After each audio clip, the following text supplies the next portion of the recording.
30 years. That woman had 30 years with my brother, and she used every single one of them like a slow-draining battery pack, pulling just enough out of him each day that he never noticed how empty he was getting. My name is Cole Bryan. I'm a 58-year-old retired corrections officer from Louisville, Kentucky, and I have spent the better part of my adult life watching human beings in controlled environments. I know what a caged person looks like. I know the specific stillness that develops in someone who has stopped expecting anything different from their situation.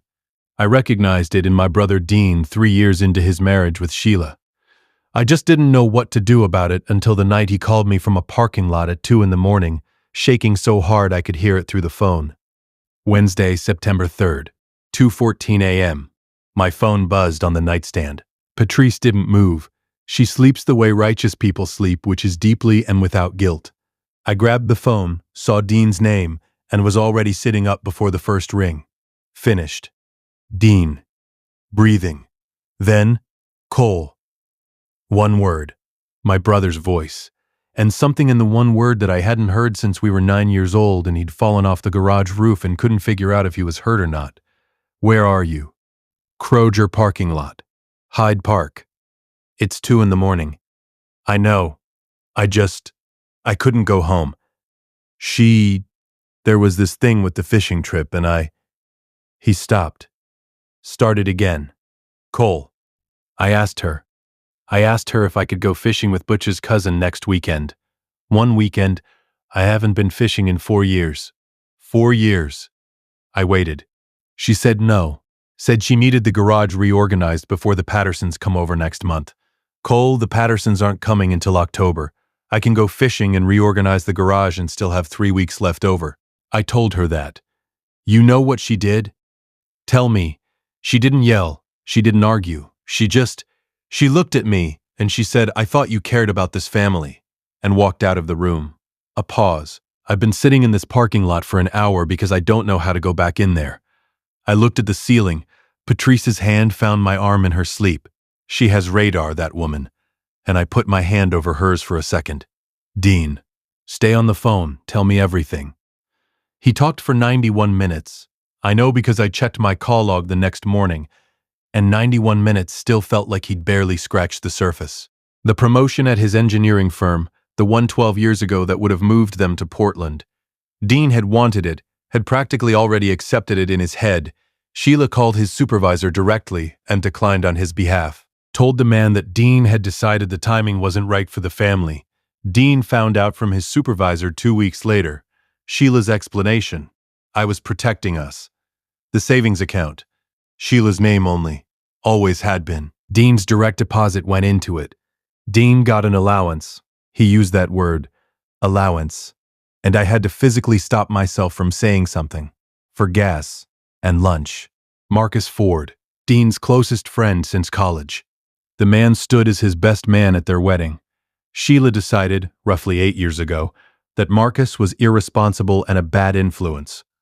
Because Marcus had gone through a divorce, and that kind of thinking is contagious. Dean hadn't spoken to Marcus in going on 7 years. Tyler and Mara. His own kids. Good kids. Both of them, but raised in a house where they watched their father ask permission to exist. Tyler was 26 and still thought that was how marriages worked. Mara had moved to Columbus 2 years ago and called her dad when she knew Sheila wasn't home. I sat in the dark of my bedroom in Louisville and I felt something shift in my chest. Not anger. Not yet. Something quieter. The feeling of a decision forming. Dean, I said when he finally ran out of words. Go across the river. Get a room at the Covington Inn. I know the manager there. I'll call ahead. Cole. I can't just... You're already in a parking lot at 2 in the morning. You've already left for the night whether you meant to or not. Go to the Covington Inn. I'm coming to Cincinnati. A long pause. You don't have to. I know I don't have to. I want to. I swung my legs off the bed. I've wanted to for about 25 years, brother. This just finally felt like the right time. Patrice was awake when I hung up. She didn't pretend otherwise. How bad? She asked. Bad. I turned on the lamp. I'm going to Cincinnati. She sat up. Looked at me the way she's looked at me for 32 years. Steady, clear, already 3 steps ahead. The switch. The switch. She nodded slowly. We'd talked about this. Not seriously, not as a real plan. Just one of those conversations married people have when they're frustrated about something they can't fix. What if you just went and… The sentence had never finished until now. How long? Week. Maybe 10 days. She reached over and picked up her phone. I'll call the school and reschedule your sub-coverage. Patrice teaches 4th grade. She has handled every complicated thing in our lives with the same calm she uses to explain fractions. It is one of the reasons I love her unreasonably. You're going to need to practice his handwriting. He still does that thing with his 7s. I know. We're identical, Patrice. Not strangers.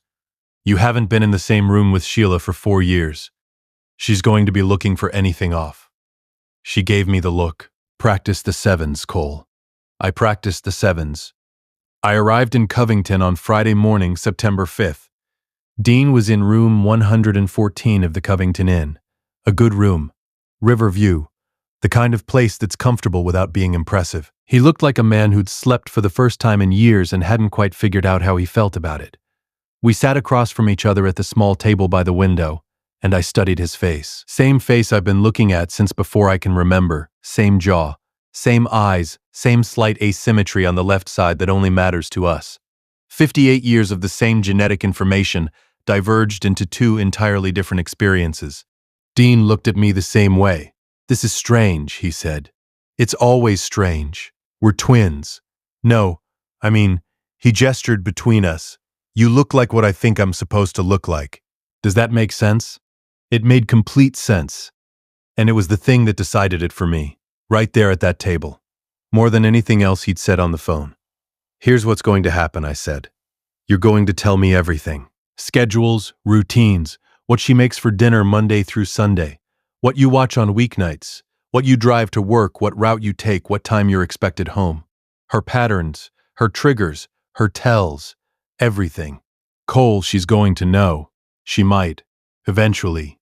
I picked up the coffee cup. But I promise you she's going to spend the days before she figures it out, more confused than she has ever been in 30 years of managing your life. And that confusion is going to be educational for everyone. Dean was quiet for a moment. Then, the smallest thing, the corner of his mouth moved. She reorganized the garage last spring. There's nothing in it that needs doing. I know. She made that up. I know, Dean. He looked out at the river, the Ohio moving slow and gray in the September morning. She told my boss I didn't want that promotion. I know. You told me, I wanted that promotion, Cole. I know you did. He turned back to me, and for the first time since I'd arrived, he looked like my brother instead of a man I used to know. Don't blow up my house. I'm not going to blow up your house. I set the cup down. I'm going to remind it what you sound like. We spent all of Friday and Saturday in that hotel room. Dean talked. I took notes, actually took notes, a yellow legal pad, because Patrice was right about the details. Sheila's schedule, her coffee order in the morning, the specific way Dean loaded the dishwasher that she'd corrected enough times that it was now muscle memory for him. The neighbors to avoid, the ones who were genuinely Dean's people. The way Sheila referred to his engineering work as your little projects, Dean said it so neutrally that I don't think he even registered it anymore. I registered it. Sunday morning, September 7th. Dean caught a Greyhound to Louisville. Patrice was waiting for him at the station. She'd agreed to host him, feed him, and keep him off his phone unless it was an emergency. Her words to him at the door, as relayed to me later, were, "Come in, eat something real. Your brother's got this." Sunday afternoon I drove Dean's car, a sensible gray sedan that had Sheila's preferred radio station already programmed, across the river and into Hyde Park, Cincinnati. I parked in Dean's driveway, sat for a second. 30 years she ran this man. 10 days, I figured. 10 days of a different version of the same face. Let's see what Sheila Vance does when the machine doesn't run. I got out of the car and walked into my brother's house. Welcome back to Sweet Family Revenge. Grab your snacks, get comfortable, and remember, the people in these stories had every chance to behave themselves. They just chose wrong. Drop a comment below and make sure you subscribe. You're going to want to be here for what comes next. Sheila was in the kitchen.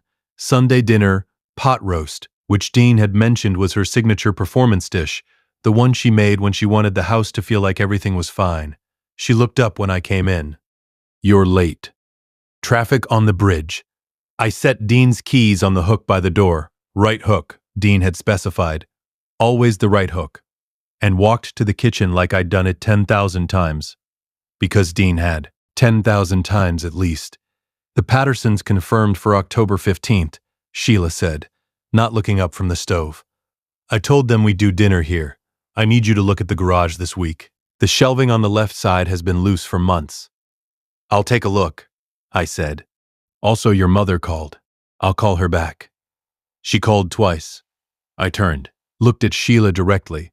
She was still facing the stove, poised, composed, the specific posture of a woman who expects her words to land without requiring eye contact to enforce them. 25 years of watching people in institutions taught me something. People who control others rarely look at them when they're giving instructions.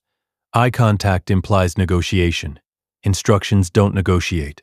"I'll call her back, Sheila," I said, same tone, no edge. She didn't respond, which meant that was fine.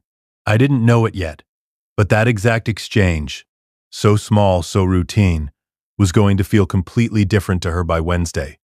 Dinner was quiet. Tyler stopped by. He lives 12 minutes away in Oakley, worked at a marketing firm downtown, and ate with us. He looked at me once, across the pot roast, with an expression I couldn't fully read. Not suspicious, something more careful than that. I filed it away. After Tyler left, after the dishes were done, I did them without being asked, which apparently was not Dean's pattern, because Sheila watched me from the doorway with an expression like she was checking if the step was broken. I sat in the living room and watched the evening news. Sheila came in at 9, sat in her chair, picked up her book. 10 minutes passed. "You're quiet tonight," she said. "Long week," I said. "Good quiet, though." She turned a page. I looked at the television. Good quiet, though.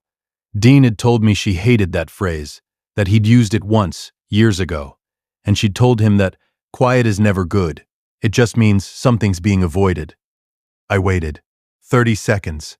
What does that mean, good quiet? Means I'm comfortable. I didn't look away from the TV. Means the house feels okay. Doesn't always feel okay. A pause long enough to park a car in. "The pot roast was good," she finally said. "Yeah," I said. "It was." I went to bed at 10:30, lay in Dean's bed in Dean's room, and looked at the ceiling. He's been sleeping in this room for 30 years. Same ceiling, different man than he started as. Not for long. Monday, September 8th, 6:45 in the morning.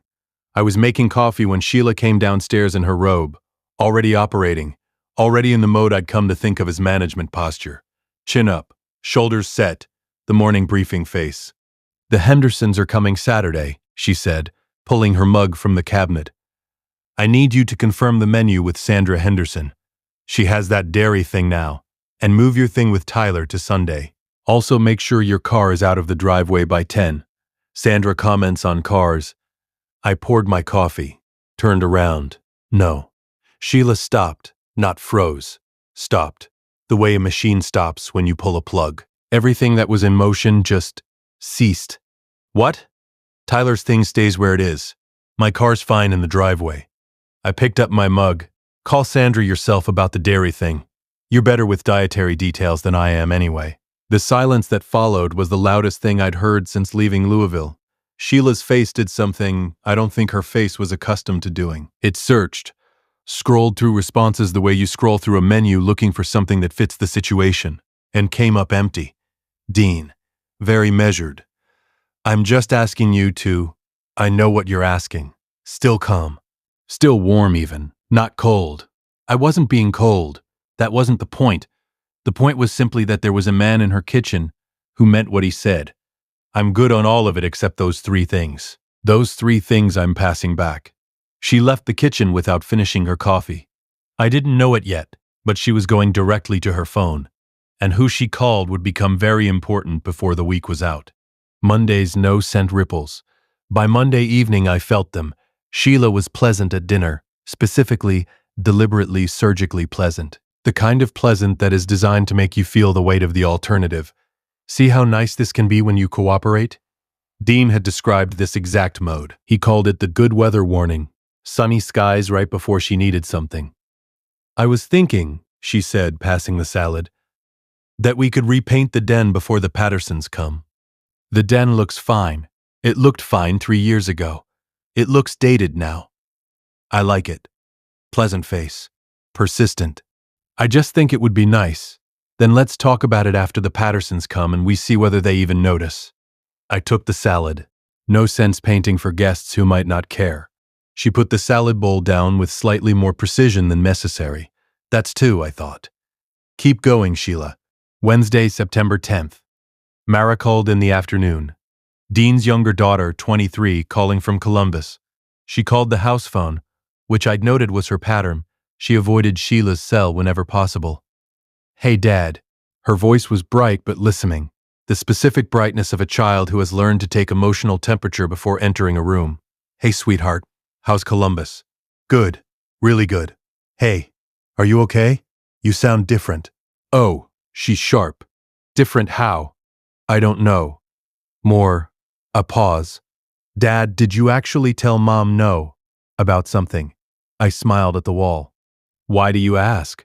Because she called me Monday and said you were being difficult. And Dad, I've never heard her use that word for you. She uses that word for Tyler when he pushes back. She never uses it for you. Things change, I said carefully. Dad, softer now. Is everything okay? Like, are you okay?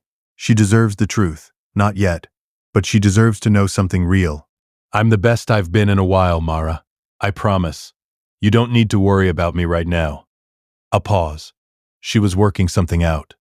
Okay, she said slowly. I believe you. Good. Come visit soon. Bring your appetite. I'm cooking Saturday. You're cooking? You never... Another pause. Okay. Yeah. I'll come Saturday. I hung up and stood in Dean's kitchen for a moment. She knows something's different. She just doesn't know what. And the fact that her first instinct was concern, not irritation, not suspicion, that tells me everything about what kind of daughter Dean raised, even from inside a managed house.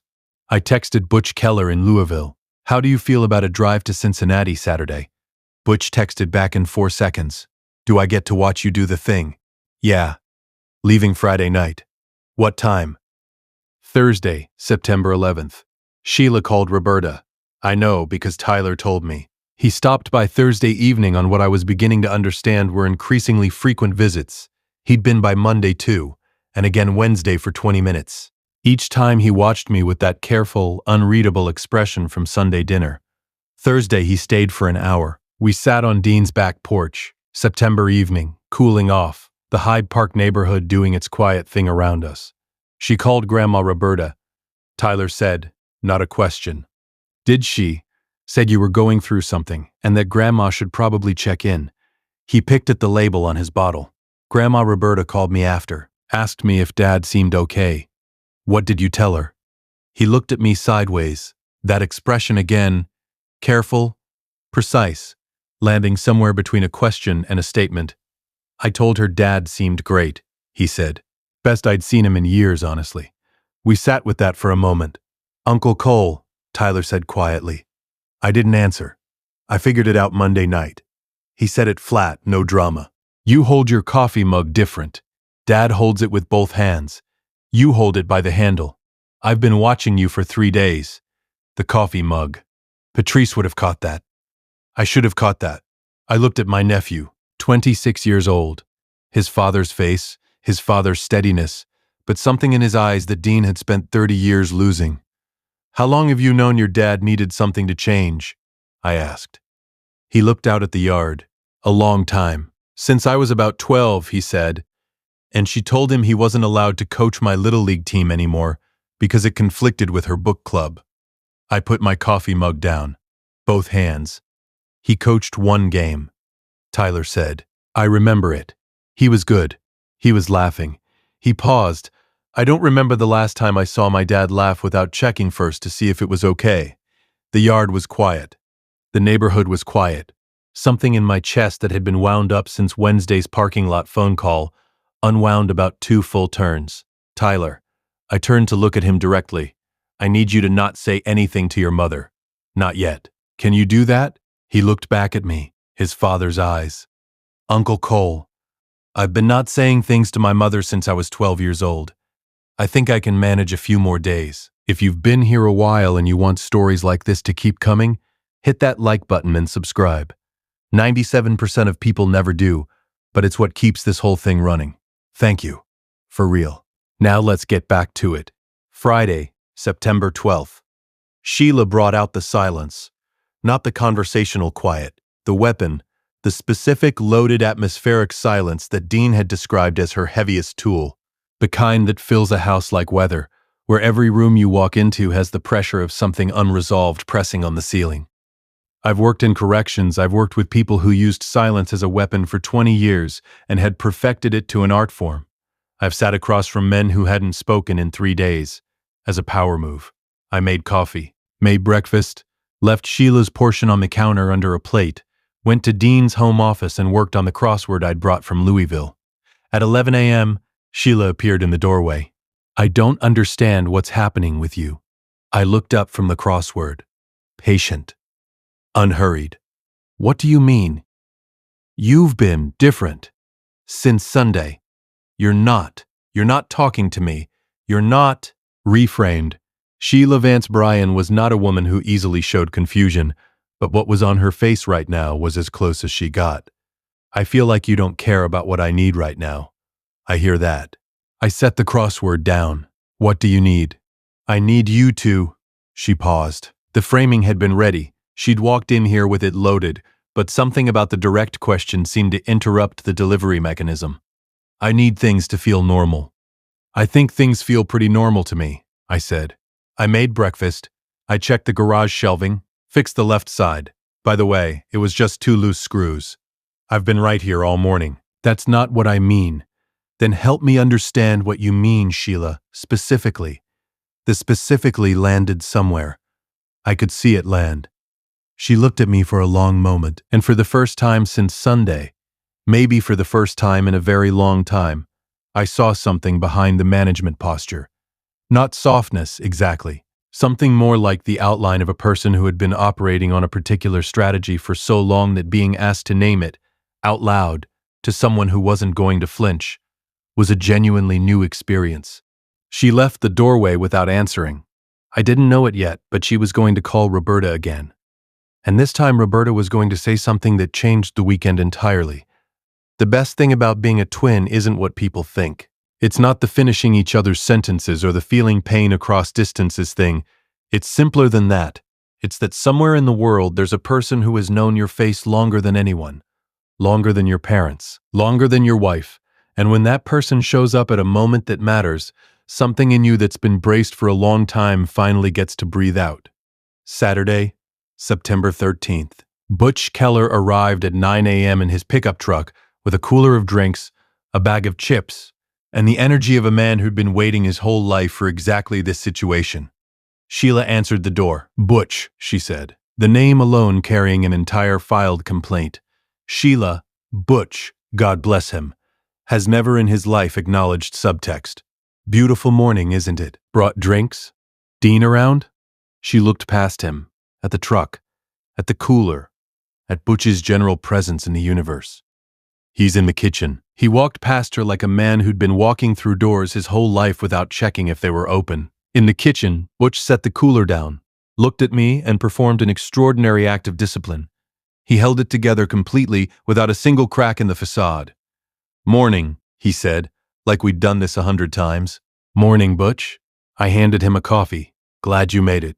Wouldn't miss it, he said, and the way he said it had enough dry humor in it to fuel a separate story entirely. Mara arrived at 11. She walked in, hugged me. I let her hug me. Dean's daughter with the specific, careful feeling of something borrowed and precious, and then held me at arm's length. You look good, Dad. She looked at me a beat longer than a daughter looks at a father she talks to every week. Then something settled in her face, and she let it go, and she went to pour herself coffee.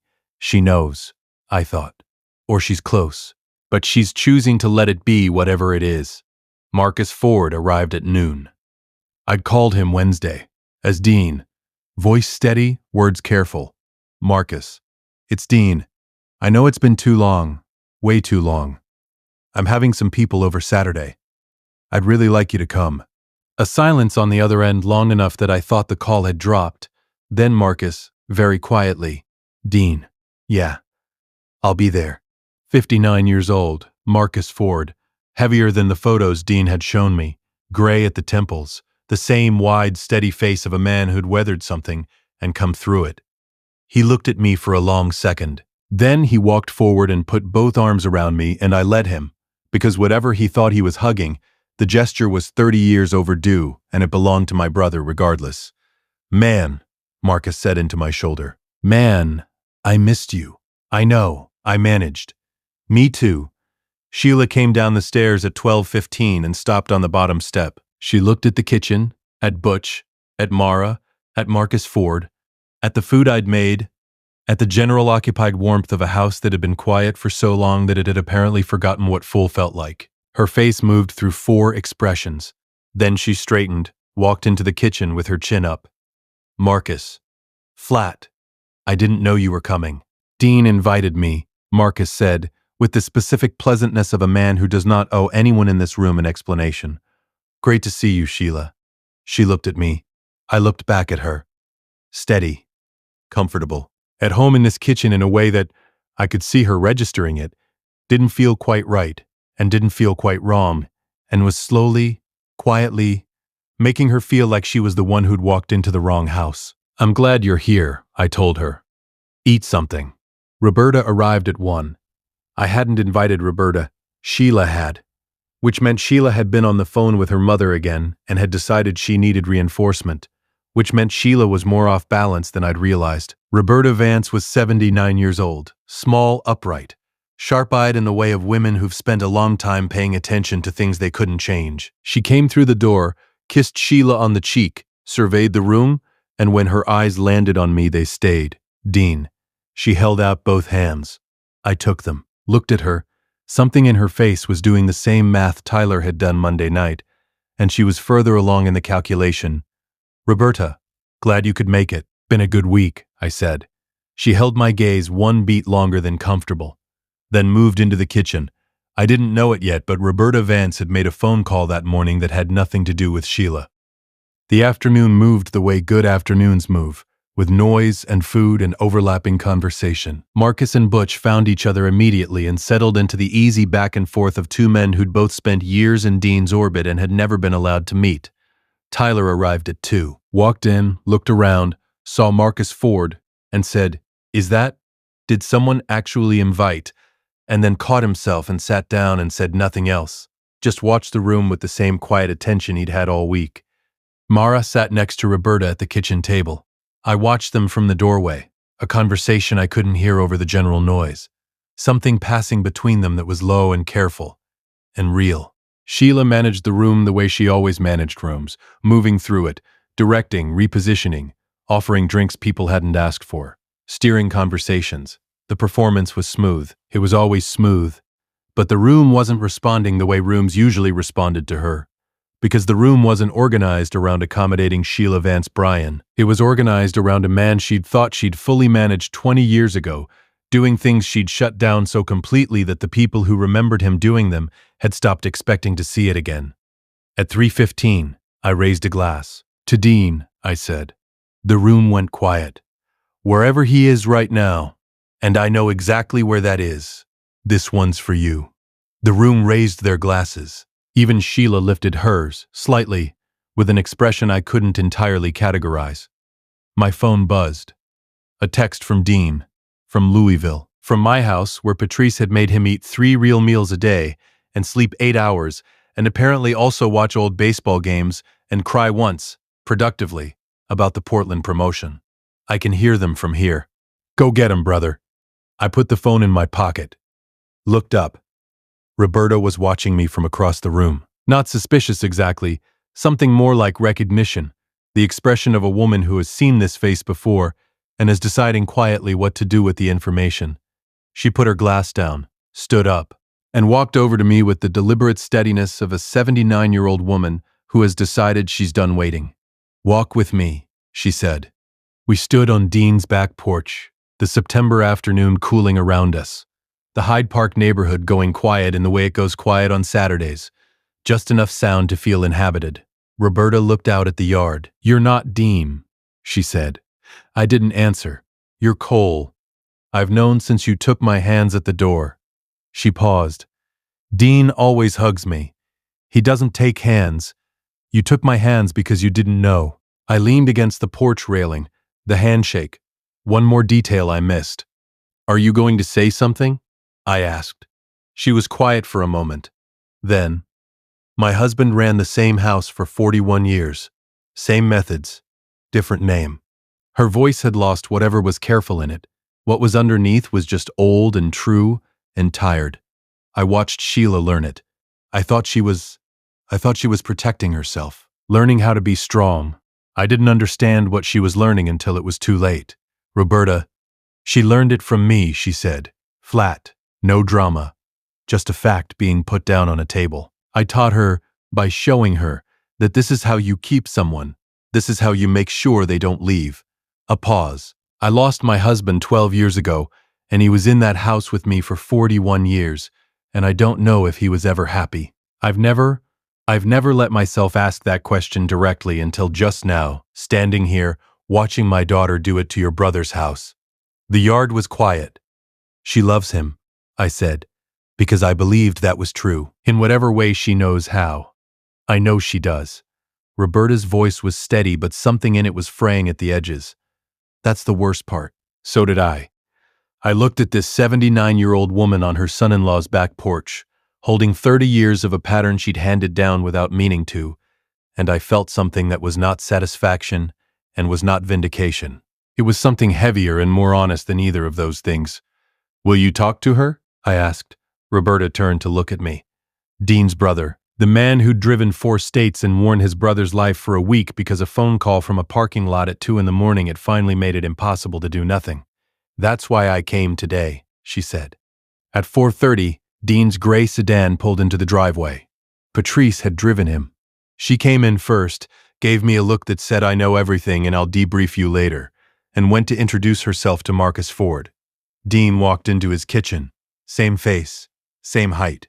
Same 58 years of shared genetics in the same room for the first time in 10 days. He looked around. At Marcus. At Butch. At Tyler, who stood up immediately from his chair. At Mara, who made a sound she quickly covered with her hand.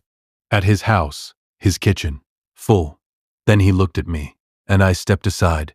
Because the point of the whole 10 days, every no, every steady morning, every conversation, every cup of coffee held correctly, was this: getting out of the way, giving my brother back the room he'd been slowly squeezed out of. Dean walked to the kitchen table, sat down. Tyler sat across from him. Mara put her hand over her father's. Sheila stood at the edge of the kitchen, watching. The management posture was gone. What was in its place was something more complicated, something that had been loosening all week, and had finally, in this moment, come entirely undone. She looked at her husband, and her husband looked back at her. And whatever passed between them in that look was theirs, and I didn't need to witness it. I walked past her to the back porch. Roberta was already there. "She'll talk to me," Roberta said, without turning around. "Tonight. After everyone leaves." "How do you know?" "Because she called me Thursday crying, saying Dean was different, and she didn't know how to reach him." A pause. "And I told her that if the only way you know how to hold someone is to put them in a box, and then the box stops working, you have to learn how to just hold them." And she asked me how. Roberta was quiet for a moment. I told her I'd show her. Tonight. I stood next to her, and we looked at the yard in the September afternoon. Some lessons don't need a closing argument. I left Cincinnati on Sunday, September 14th, drove back across the river, across Kentucky, back to Louisville, back to Patrice and our house, and my coffee mug that I hold by the handle, because I've always held it by the handle. Dean called me Monday night, not from a parking lot, from his kitchen. I could hear the difference in the acoustics. "She agreed to counseling," he said. "How'd that go?" "Cole, Roberta." He stopped, started again. Did you know? About her husband? She told me Saturday. She cried. Sheila cried. I didn't know what to do with that. A pause. I've never seen Sheila cry about something that wasn't a strategy. How did it feel? A long silence. Like maybe there's something there, Dean said quietly. Something underneath all of it that I maybe stopped looking for a long time ago. Yeah, I said. Maybe. The counselor is Wednesday, he said. First session. Good. Cole. The tone shifted. Something more careful. She asked me this morning very directly. She said, "Was that Cole the whole time?" And "What did you say?" I said yes. A pause. And? She was quiet for a while, Dean said. Then she said, and I want to get this right because it was the first thing she said in 30 years that felt like it came from somewhere real. She said, "He's the only person who ever looked me in the eye and waited for an actual answer." I sat with that. That's something, I said. Yeah, Dean said. I thought so too. Marcus Ford called Dean the same week. They talked for 2 hours. There is a standing monthly dinner now, first Saturday, Hyde Park. I've been to 2 of them. Tyler told me last month that his dad laughed at dinner. A real one, unguarded at something Marcus said, and that he'd had to look away for a second because he wasn't ready for it. That's the one I'm going to remember, Tyler said. Yeah, kid. Me too. If you liked this story, join our community by hitting that like button and subscribing for more real, raw, and family-centered stories.